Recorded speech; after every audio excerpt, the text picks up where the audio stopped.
Аксы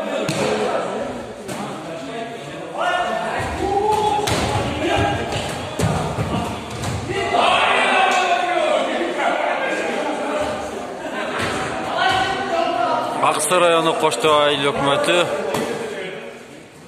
Шакит Оймартов орто мектебинде айылдын балдары жыл болуп волейбол ойноп атышат.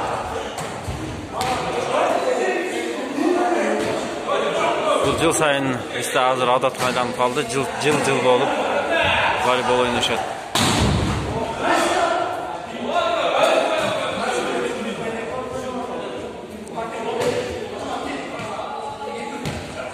Монтип кыш кызын, күз күзүн жийим теринде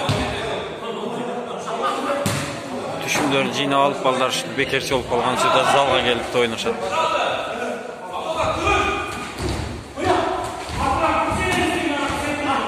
Эң жакшысы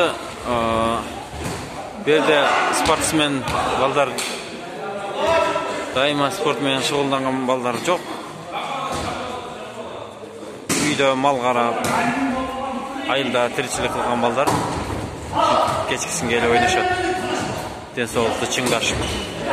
Арасында профессионал деңгээлде ойногон балдар бар, бирин экин.